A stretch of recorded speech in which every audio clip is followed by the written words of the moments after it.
8, 9, 10. Hello, hello. Warm welcome from our side. My name is Sophia, and next to me is sitting Harry Behrens, our CTO. We are CEO, CTO from bloXmove, and we are really happy to open up and welcome you to our second tech debate. And topic of today, you can see it right now, is really a deep dive in our BLXM tech roadmap. And therefore, for sure, we have this fireside chat with our CTO. Thank you very much for all your questions, which you sent to us. For sure, we will structure the entire dialogue based on your questions. There's also a chat. So whenever you have right now a question, please text it in the chat and we will integrate that in our dialogue here. I will try to moderate everything. So whenever there is something or statement, please share it with us. Yes, so before we start with exactly the dialogue based on your questions, I would say, first of all, Happy Chinese New Year to the Chinese community, the entire global community. We celebrate with you. And Harry, you are really well dressed today. It looks a bit like Chinese, exactly mood and style. So Yeah, really Chinese. great. Emperor's clothing. Cool, really cool. So fit perfectly. And yes, the Silverlings, you have seen that in our community. We did a toast between Silverlings and Tiger. So the year of the Tiger is really great. I hope I didn't scare the tiger too much. If I did, I apologize. No, it looks like friendship, right? So cool. So guys, I would say let's start. And as I said, before we start with all your questions, we said it makes sense to give a rough overview. Last week, we communicated again our tech roadmap based on a video, so an interactive graphic. So now we choose one slide of that interactive graphic with our 5 key goals. And Harry, now I hand over to you that you go roughly through these 5 key goals, and based on that, and then for sure with all your questions, we dig deeper into that after your rough overview. Yeah, thanks, Sophia. Crypto Bride, thank you. And happy Chinese New Year of the Tiger. And yes, so I'm glad to have this opportunity to talk about the roadmap, because for 2022, I mean, bloXmove, we are here for the long run. So, and every year has its own topic. And for 2022, for obvious reasons, the topic is roadmap to mainnet. Because as all the investors or anybody else who's following us knows, we did a successful token launch, which are ERC20 tokens on Binance Smart Chain and on Ethereum, which essentially constitute utility tokens that will have their utility once and when we go live on mainnet and decentralized mobility becomes reality. Now we're on the path to there. And this is a development path which will, for a full mainnet, anything between 6 to 12 months. The current roadmap that we'll present is predicated on the mainnet, which we will do on a network called CELO, CELO, sometime around the end of the year, November, December. So all in all, it's an 11 to 12 month roadmap. And in this 11 to 12 months, we will make sure that technically speaking, we deliver the individual pieces that will come together and form the fully fledged blockchain for mobility, decentralized platform once it's up and running. And it has 2 ways of running in parallel. One is in the European or regulated world, where our partners are fully registered corporations. And then the other one, which we believe actually is to be the future, in the emerging market, where we will address mobility really purely crypto native as a protocol, rather than as the kind of company-to-company business which we have to pursue in Europe. In overall, we have 5 main goals in this year. The obvious one is mainnet live. At that point in time, people will be using bloXmove as on a public network, on the CELO network, plus 2 other networks, which I will get to, and it will be up and operational. That is the main, obviously, endpoint for this year's roadmap. Very much in parallel to that, and that comes then, our open source strategy is the actual core platform development, because so far as we came out of Daimler, where we incubated for roughly 3 years, after developing with such startups as Riddle and Code, as Evan Network, as Helix, as Spherity, as 51 Nodes, etc. We have a substantial code base, which in a management buyout, we bought out of Daimler. We are now finalizing it, and then slice by slice, following the releases and the milestones of the roadmap, we will release all of that into the open source world with the overall strategy that by the time we have switched on Mainnet, every single bit and byte of the platform is fully open source, because we believe you cannot operate a decentralized protocol of any type if it is not 100% open source. So that is the bloXmove core platform development. There's a parallel part of the roadmap here where adapters and gateways into corporate transaction systems, into banking, account management systems, payment operation systems, or SAP happen. Maybe not all of those will be open source because some of them affect corporate backend systems, but the core platform will be open source. Then the third point is, as you see behind me, the company name behind bloXmove is Power and Mobility, and for a very good reason, because we came not only to revolutionize mobility, but new mobility is electric.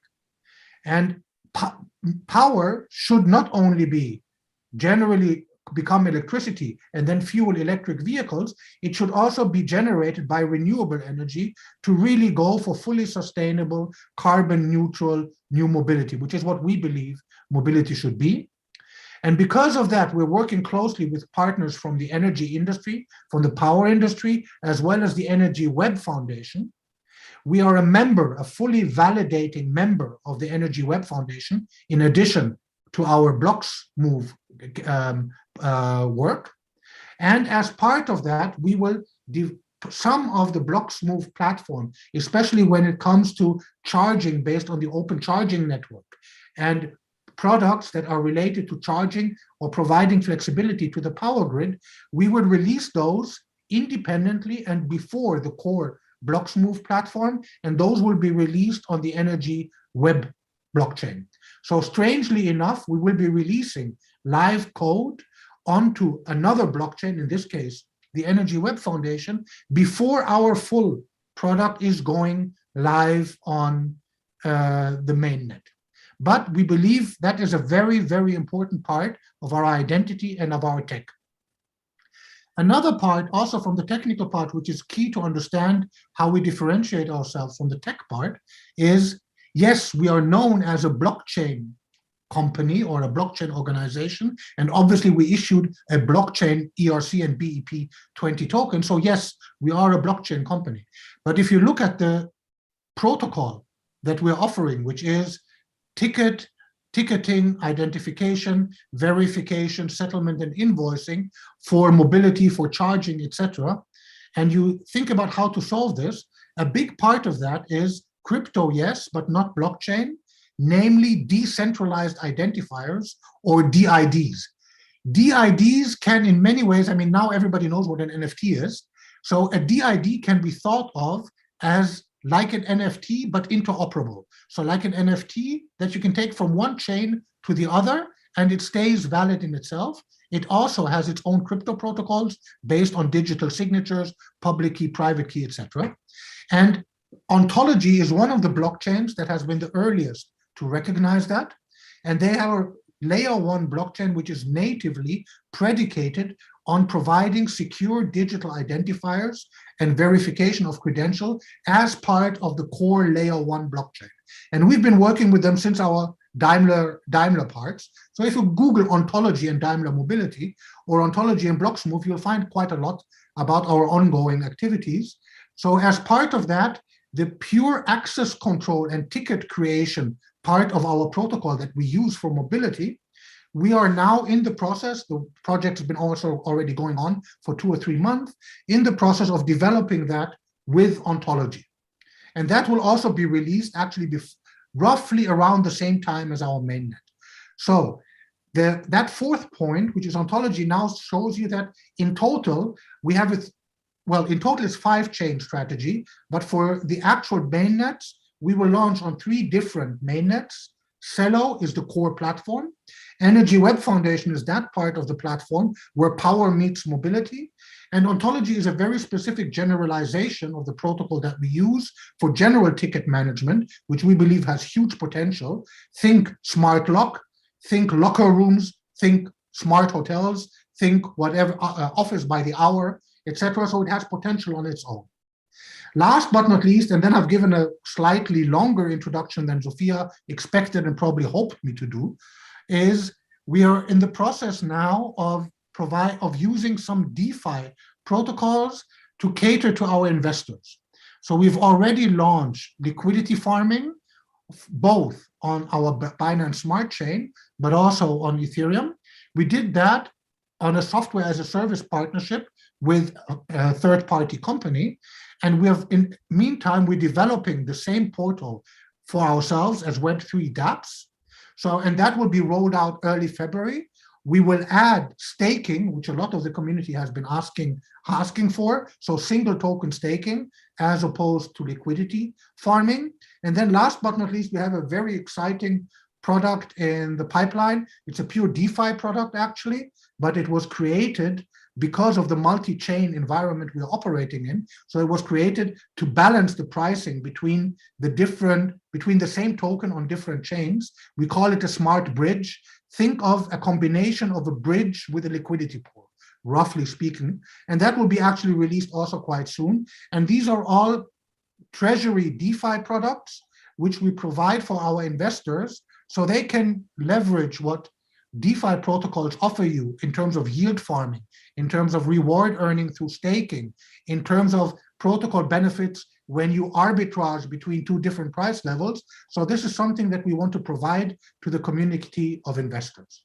And this is our roadmap in total. That's our strategy for 2022. And we will roughly every month, once or maybe twice, will release milestones for this roadmap as we move along. And with that, I head back to you, Sophia, and apologize for taking this a little bit wider and longer than you probably hoped. No, that was perfect. And exactly that's the intention of today, right? To learn and deep dive in our tech roadmap. So thank you very much for really the overview and also the details already. And I guess you mentioned already some points which were also covered in the questions which we got from the community. So perfectly. So maybe we add one question because this is really right now in the chat. The central exchange question. What would you say, what is our strategy here for applying and register for a central exchange? Yes, so first of all, I'll give a personal opinion, which is not a direct answer. Personally, I believe we're in a decentralized world. So I find it a little bit amusing in a way that even though we're dealing with a community that is fully embracing decentralized, but I do understand that at the same time, that very same community is always saying, give me a centralized exchange. I understand the why because of the liquidity, but I also encourage everybody to think about it a little bit. Why are we, the decentralized community, calling for a centralization? Anyway, that's food for thought. But the answer is, yes, we understood it, so we have to do it.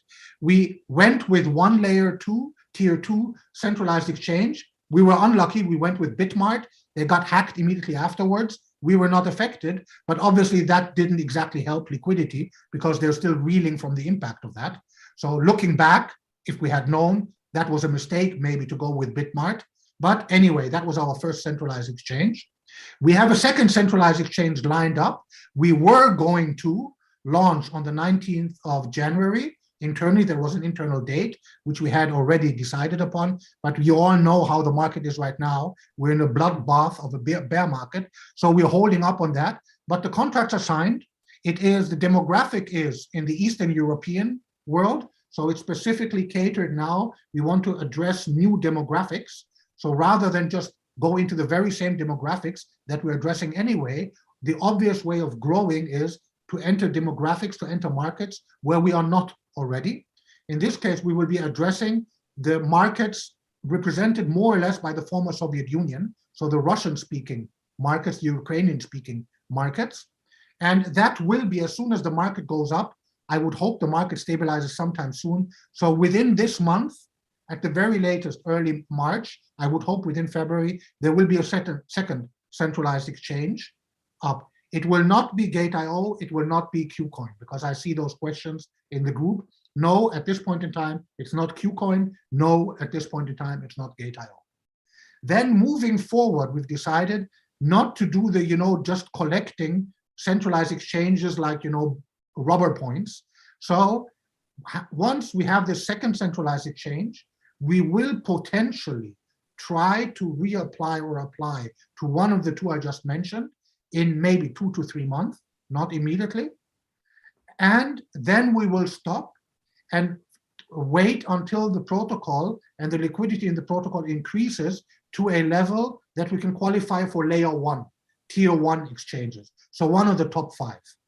And at that point in time, which I see taking about a year or a year and a half to pick up the necessary volume that these exchanges want, we will go straight then to a tier 1 exchange with all the necessary overhead and the timing needed. So in a nutshell, there's a second one coming very soon, possibly, but we have no confirmation yet, possibly one of Gate.io KuCoin in the mid-future. If it will happen, it will be around middle of the year. And then that'll be it for the time being until we finally extend into the fully tier 1 once we have the necessary volume to be attractive enough for them. Exactly. And you mentioned that necessary volume, right? And this is also leads me to one question you had in our list before this debate today. It was about marketing strategy, right? And Harry, you mentioned already the demographics. So this is definitely one pillar on our roadmap on the marketing side, that we spread our message and also the information about the project in new communities. So now we started to set up the Turkish channel. We have a Chinese channel, and also around, Harry, you mentioned the Russia, the Eastern Europe area. So also here we will step in and approach for sure a local community in order to increase, first of all, people who know about bloXmove, but also the local communities. This is definitely one strong pillar in our strategy when it comes to marketing. For sure, a continuous buzz, right? Because we love to be in conversation and in contest with you guys, and you create amazing stuff in the community. This is for sure something we want to push and also to foster in future with some contests, as you know already, with our comic, right? We plan some nice memes and GIF contests based on the comic story we have now in version 2 or volume 2. So stay tuned what will be or what we communicate here. There's definitely another point. And we will also move on with working with some YouTubers. I mean, it was amazing that last time Chico Crypto featured us, right? We were really proud of that. And we try to improve also our relations to some YouTubers, for sure, YouTubers who do really great research and fit to our B2B story, right? It's important for us that we find partners who really fits to our story and believe in our product at the end.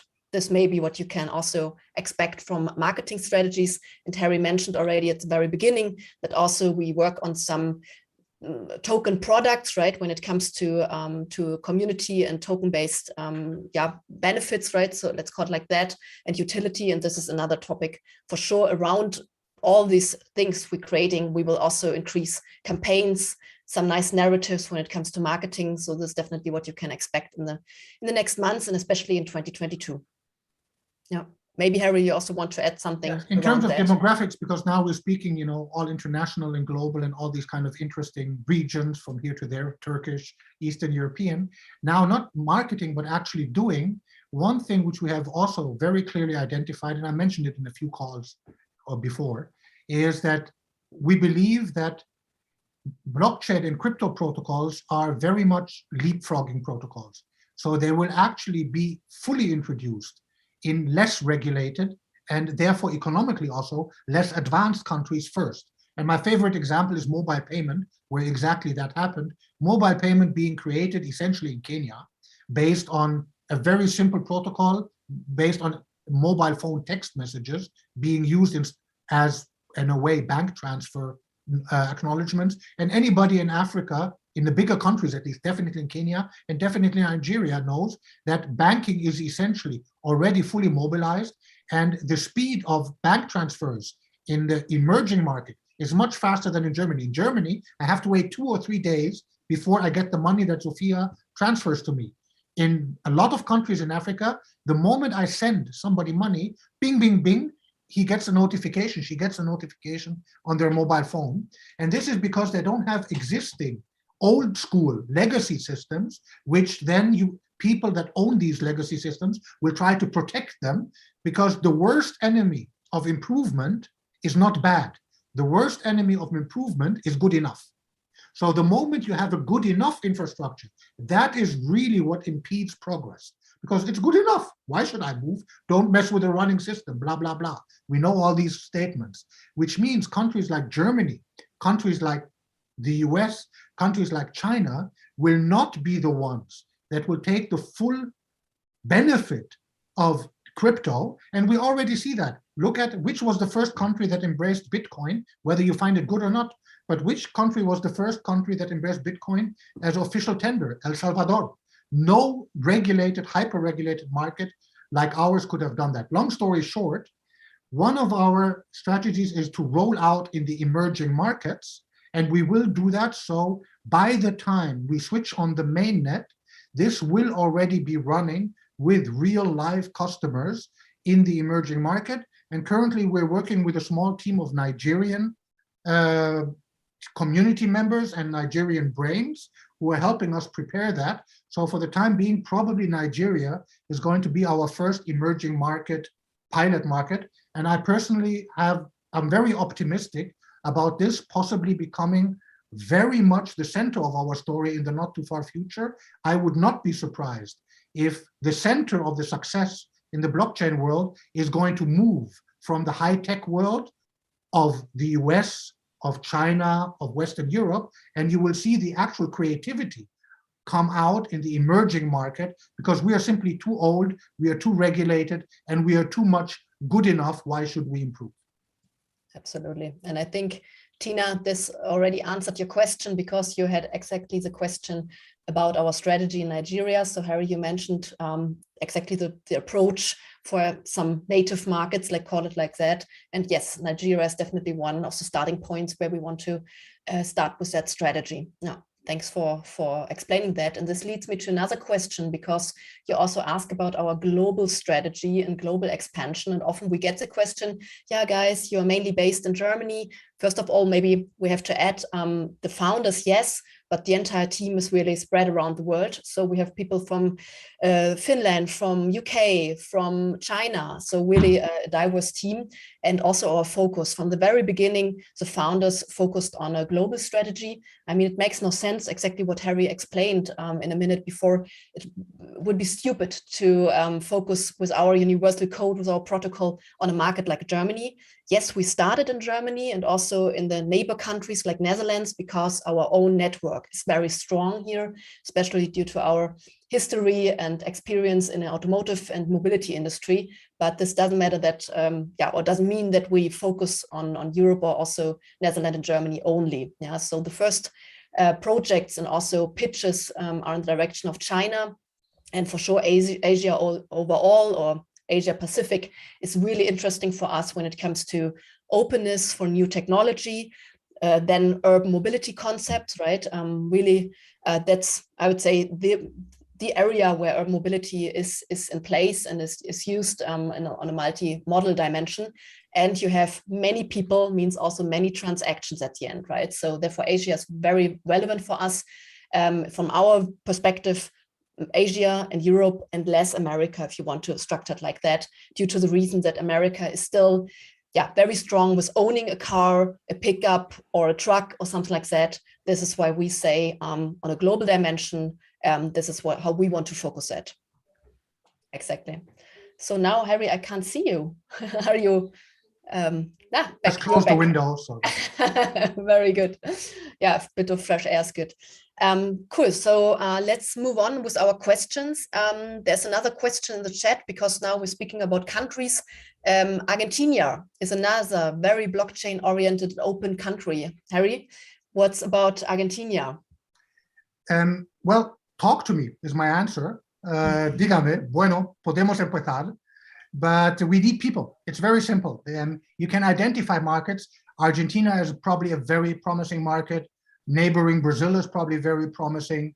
So yes, there is a lot of potential there. And if you have networks, essentially grassroots networks of smart, hungry, young, teams that want to build up the product in such a market, please do approach us. And yes, if we find your proposition serious and you bring the necessary firepower, and I mean energy and know-how, then the more the better, as I would say. We just it was opportunistic or pragmatic. We happen to have, because Nigeria is a very active market in crypto, so in our community, we have quite a number of Nigerian members, and it just happened opportunistically. So absolutely, if you believe this is doable, and if you believe you can put a network of people together who can help us in the business development, approaching the driver operators, navigating the regulation on on-ramping and off-ramping, which is always a big topic, etc., then please do approach us, PM us, approach us in the group, and we can start discussing this. Absolutely. This shows again, because also this question came up from time to time, how can we be involved as community, right? And this is definitely, first of all, we mentioned contest marketing and everything around that, but also this business development topic is very, very relevant for us. And as Harry said, we love to work together with you. So exactly, if there are contacts, there's also often a story which we tell you, and where we say, please, if you have contacts, right, to nice people, to hungry teams, if Harry said, or also some nice mobility partners in a market, absolutely, we are open. We love to connect and speak with these guys. So maybe also one sentence about that. And one reason, by the way, just one reason we chose CELO, if one or the other of you goes and researches them, one of the core reasons we went for them is they are very much predicated on developing a mobile phone-based wallet ecosystem, specifically with using, very similar to what Kenya did with M-Pesa, to use the mobile phone as the key identifier for any kind of financial transaction. And their vision is to help the underbanked, to help the underserved. So they are, by philosophy, also very much catering towards the emerging markets, because they believe they want to combine crypto with a Valora wallet system, plus the mobile phone as the key banking terminal, as the key transaction system, as the key point of sale system for the emerging market. And there's a lot of power in that proposition. And that's again why we chose, I'm just going back here, I mentioned CELO earlier, and now we're talking about emerging markets. A big rationale for us in choosing CELO is that their whole philosophy in designing and putting their emphasis is towards serving the underbanked, serving those markets where the existing infrastructure is not good enough, and therefore they will achieve better infrastructure before those that currently have good enough. Yeah, great. And if we move on with our question list, I have one of the next questions in front of me, which was related to, what are your killer features? If you have to pitch, Harry, what are our killer features, especially when it comes to technology, what would you answer? I would answer the seamless roaming, essentially. I would think that is the absolute killer feature. I mean, there's business to business, there are killer features, but they're much less easy to understand. So the fact that we do this completely seamless settlement, etc., that is a killer feature, but it's understandable for a business person, etc. But the true killer feature is the way we leverage decentralized identifiers and the protocol surrounding it. It's called verified credentials, verified presentations.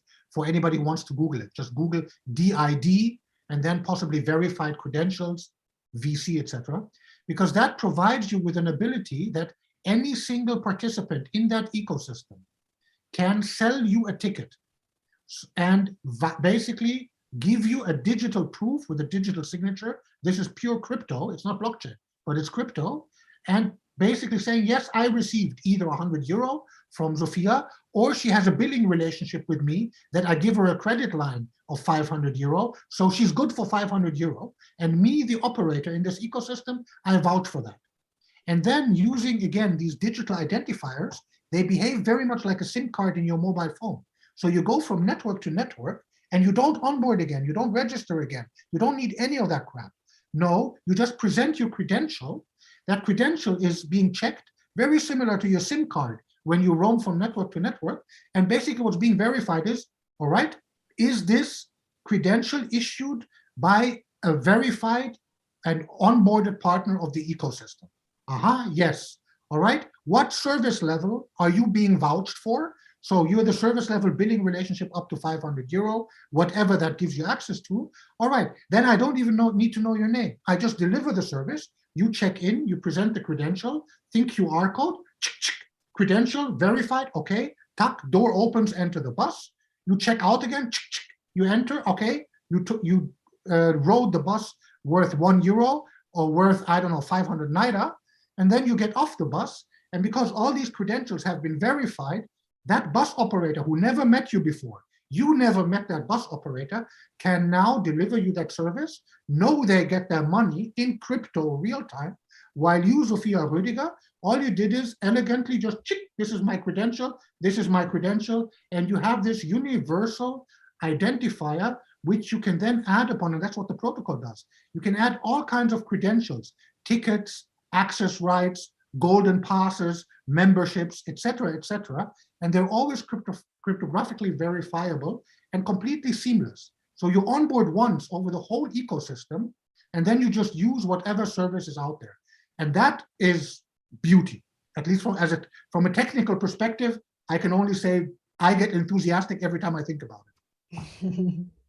But also from customer perspective, really, if I imagine exactly such a roaming scenario and I have no car, so for me it's absolutely a perfect imagination. If I would love it to roam through such an ecosystem. So from, as you said, from data roaming towards mobility roaming, this is really strong narrative, and I love that we can tell the story. And the service roaming, by the way, we apply it to mobility. It applies to bloody any service that has check-in, check-out. And this is, by the way, the reason we are developing this protocol on Ontology. So we're generalizing it. We are using it for mobility and charging, so power and mobility, because we come from that market. But this is obviously much more powerful. You can use it for containers. You can use it for hotels. You can use it for anything where essentially you have access control based on check-in, verify the credentials, check out, confirm that you use the service, and then you have a ledger that does the bookkeeping. So it's service roaming in a very general form, and we just happen to use it for only the mobility and the power markets. Exactly. And here, I really like exactly what you said, the picture of check-in and check-out. Often we get the question, how is that possible, especially if you are in European markets with all the ticket structure, I don't know, circle A and B and whatever complexity we created. But nice is if we see Netherlands or also countries in Asia, for example, it is already common mechanism to have check-in and check-out, right? And then it's super easy to link to exactly the vision you created here. And this is again an argument and a reason why we say it's not only Germany what we're focusing on. And this comes again to me where I really have to say that we are in the Western Europe, we make our lives so bloody complicated. I encourage anybody of you who will visit Germany next time, please go to a ticket machine in the local subway and try to decipher that bloody machine and which ticket you need to buy. I swear, you need a computer degree to decipher it, you will fail. And then you will have to ask somebody, hopefully you will find some nice German who's helpful enough to help you which possible button combination gets you the ticket that you want, you know? And then compare that to, thanks to Japan, they invented it, QR code, simple check-in, chick, okay? At the moment you do the scanning of the QR code, you know what service do you now want to use. You pass your credential, you pass the credential of whoever sold you the ticket, so the information is all there, and then it's known you've started that service. And then again, check out, again, think QR code, chick, you just exit the system. All right, it's obviously related to your check-in, and we know you started here, you ended here, and we can therefore do the complete billing in a very uncomplicated manner. How much easier is that than the incredibly complicated, you need a bloody PhD degree to decipher the vending machine that we have here in Germany? And I'm not joking. Anybody who knows a German car ticket vending machine will know what I'm talking about. Mm-hmm. Absolutely. And yes, Harry, you mentioned already, so you can apply this mechanism for really anything where it's a log on and log off, check in and check out principle, because here's exactly the question in the chat right now. Could we imagine that scenario also for hotels, right? And yes, for sure. And I mean, how closely linked is that, right? You have a travel from A to B. Airbnb, hotels, yes. Exactly. And now I mean, at the end, mobility, we are not moving due to the reason that we love to move, right? At the end, it's we want to achieve or reach a target, a goal, a destination, right? And this is exactly why we believe at the end, it's more about how do we come from A to B, and if there's a hotel room at the end or Airbnb, as you said, and you need to check in and check out, absolutely possible to do it exactly via the protocol DID logic, which Harry explained. So yes, as answer to the question, you can extend this scenario also in the direction of hotels or Airbnb. This is the core of the project we're doing with Ontology. So yes. Expect more, also expect releases in the first quarter. The first tranche of the code will be released end of Q1 jointly with Ontology. So it will be done through their community. And the purpose there is exactly, code name currently is Ticketmaster, but it's essentially to generalize the protocol also for other industries. We will not be the operators there. We will just have been the people together with Ontology who provides it as a crypto protocol for others to base their business. Exactly. Yeah. So, and yes, you said it. Also, museum, whatever you want to visit in a city, for example, you can imagine to link that to the journey at the end. Exactly. This is possible for sure. And this is the reason why we started with mobility. It is already a huge ecosystem with tons of partners. And this is at the end, I would say, the crucial element, the ecosystem development, right? And this is where we are right now. Yeah. Cool. We have further questions in the chat, and one question a bit back to the crypto dimension. And Harry, it's not a new question because you answered to that also in one of the last chats, and also Amas we have. So about the token, I would say the reason why we have the token, right, was payment, and how do we structure that in a very, I would say, high dynamic of a market. What is the, so to say, the reason, and how do we want to use BLXM token for payment at the end? It's actually simple. The protocol, once it operates, it will simply only accept BLXM token for usage. So essentially what goes into the platform will always be BLXM. Now, there's two things that will be paid with this BLXM. First of all, if you consume the service, the customer will in the end have paid BLXM. I will get to that. He doesn't necessarily need to have BLXM at this point in time in their wallet. I'll get to that. But what goes into the system and what is managed on the token level is a BLXM. And also for the transaction, so the operator who's offering the service, basically the platform and the protocol takes care of the whole shebang from the beginning to the end. And there's a small transaction fee, very small single percentages of fee, and that will also, you need BLXM in order to pay for it. So an obvious part, this is a utility, and it's a service that needs to be stable price. But on the other side, obviously, at least the people that hold BLXM, they are much more interested, or they are happier if the token price goes up. I'm not an investment advisor, so I cannot tell you it will go up. But it's understandable that bloXmove as a utility token will be volatile, whatever that may be. But of course, a ticket for a taxi ride or a tuk-tuk ride cannot be volatile. It must be denominated in whatever local currency the man or the woman on the street can relate to. So we have a treasury mechanism, and this is why a lot of our on-the-edge protocols are actually small DeFi protocols. So our treasury module is operating internal liquidity pools where essentially we can take local currency, then through a local on-ramping partner, convert them into stable coins. And then let's say the ticket is priced at something corresponding to €1 or 500 Naira. The customer knows in the end they will pay this €1 or 500 Naira. They can either be native, pay in bloXmove if they want to. That's the best part. We will incentivize that. So they will get extra. It'll be better to pay in bloXmove. But if they don't want to, they can pay in stablecoin. It'll simply be then whatever the ticket price is. And with the cooperation partners, where in each local market we need the on-ramping partner, we simply take in normal fiat currency, convert that into stablecoin, and then use that to acquire the necessary bloXmove to give to the platform. Because as I said, the platform, the utility to use the platform must be BLXM. And that's the core utility. There's not much more to it. You use BLXM in order to use the protocol, which allows you to deliver mobility services. And you also use BLXM in order to pay for these mobility services. So that's where the demand pressure on the token would come from, come from. Yeah, great. There was one additional question to that.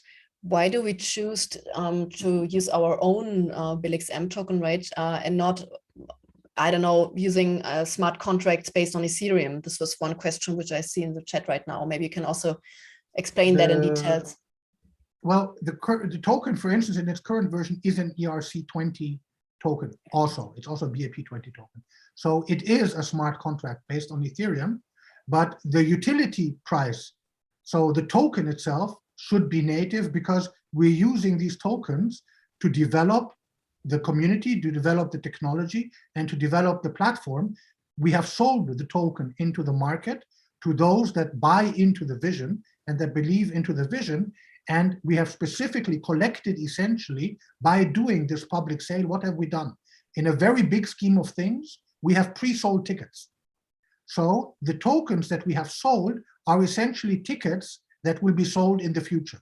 This is what the people that buy BLXM have acquired by using this utility token. And therefore, it must be then that as they hold them, we must redeem it. We sold it as a promise. Here are utility tickets for future tickets. And then when we switch on the mainnet, of course, the people that have the bloXmove tokens now, they must now, that promise must be honored. So, okay, now I have my bloXmove tokens, I can use it. Or if somebody needs it, I can sell it to them and they can then use it. It's that simple. And those of you who are old enough to remember, it's the token part, it's very much like the wash saloons. You go to a wash saloon and you basically throw in €1 and you get a token. It's these little coins. Usually they're kind of yellowish brassy. And that's the one how you operate the washing machine. The washing machine simply doesn't accept euro, even though right next door you have the on-ramping where you put €1 in, that's your on-ramping partner, and you take the token out.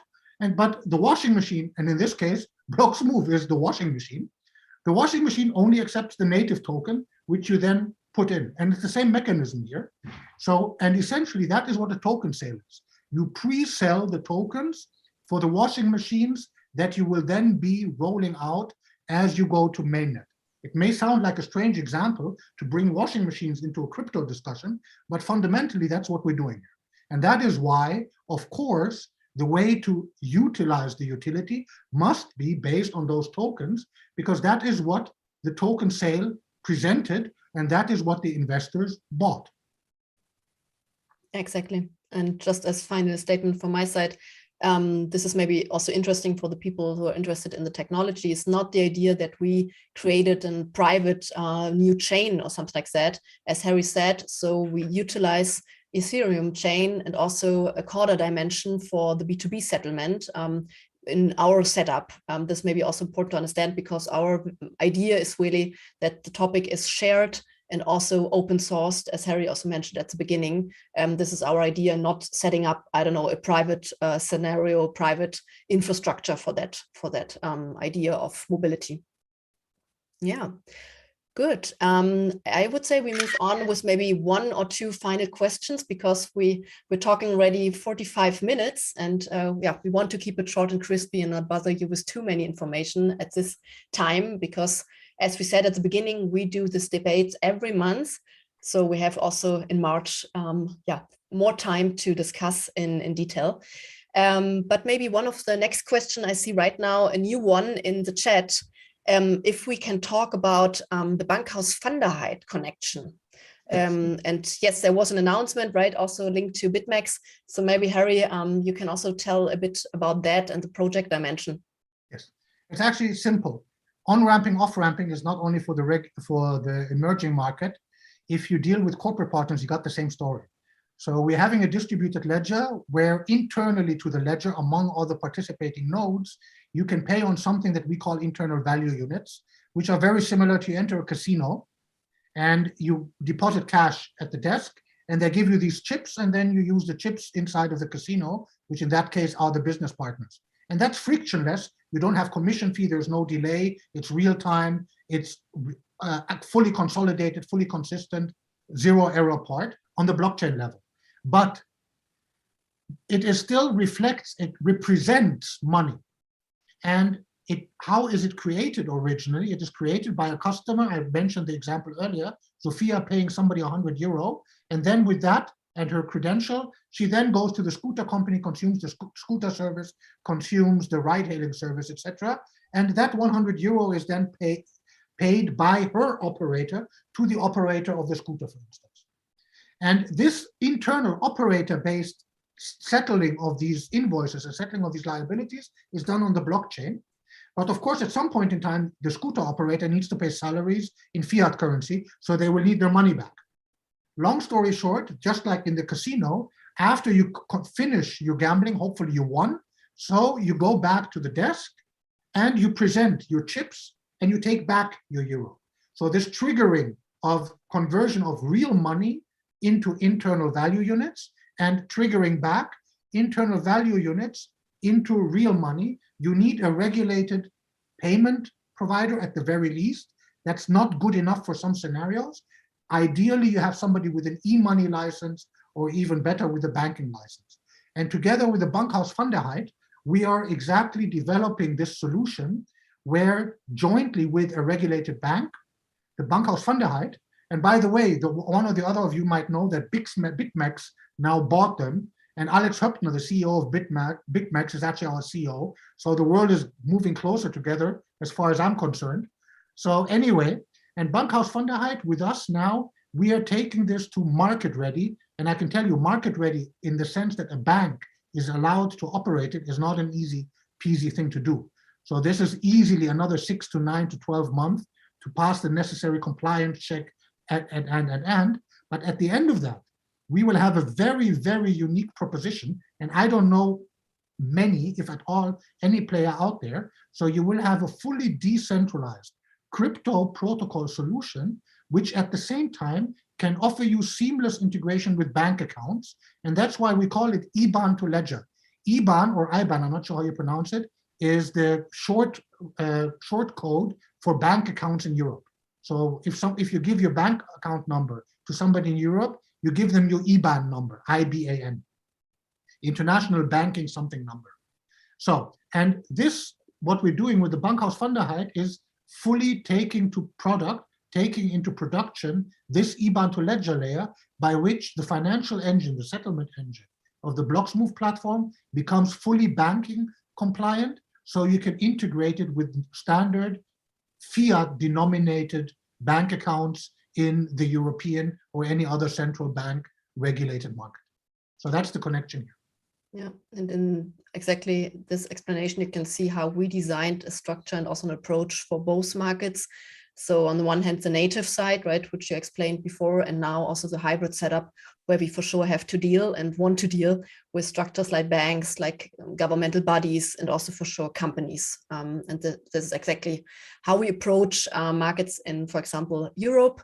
And this leads me to the final question maybe here, because also this was one in the chats and one we collected before when it comes to partners, right? And what is our wish list of partners? And maybe just as a final statement here, we mentioned today, first of all mobility companies and energy companies, right, on the second product case. And when we speak about mobility, it's for sure every types of mobility, like scooters, trains, buses, bikes.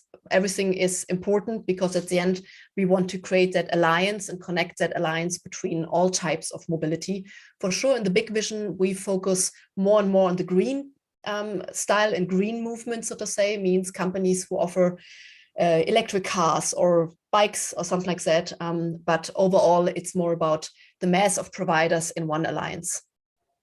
Exactly.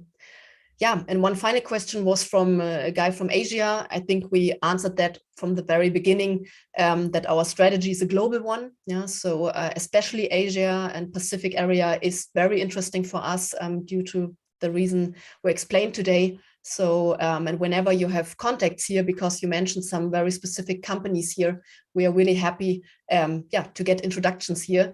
just as final sentence, for example, we also applied for an, what is it, acceleration program with plug and play for exactly an Asian market. Japan, so you will definitely see more steps and we'll see more and more bloXmove presentations also in the Asian market. And by the way, of course, no good deed goes unrewarded, right? Of course, yes. I mean, we of course like you to like us, and we like you to help us because you love us so much. But if any of this materializes, you will of course be suitably rewarded. That goes without saying, but I still would like to emphasize it. Absolutely. No, especially if you find these hungry teams you mentioned earlier. Cool. Yes, then I would say, because right now I see no new questions in the chat, I would say for now we have almost 1 hour. Thank you very much for listening to us. And because it was fireside chat with our CTO, just one final sentence, Harry, is there an insight or something you want to address to the community as final sentence? Ooh. Ooh, I mean, you told a lot, so maybe. So basically, the most important thing is judge us and watch out, because this is the year of the roadmap. You will be continuously seeing milestones being released. So this is really the year where you can see the platform come together and grow. And the first open source, and I might mention that our first open source module was released a while back. Now it was our TOMP gateway, specifically for the Dutch mobility as a service market. There is another component for the project that we're doing with Energy Web and CPO based on the open charging network, where we will release another piece of open source soon. So watch our open source. It'll gradually increase, but I think that's maybe, at least for the techies among you, that's probably the best way to judge whether we really walk the talk and not only give you empty visions, because that's what we do. We deliver. Great. So I would say a final toast to the tiger, but most of all to the silver links, right? To our bloXmove silver links. So thank you very much, guys. Enjoy a good night, and thanks for listening to us. We see us at least in 1 month for the next tech debate number 3. Cheers. Thank you. Bye-bye. Bye.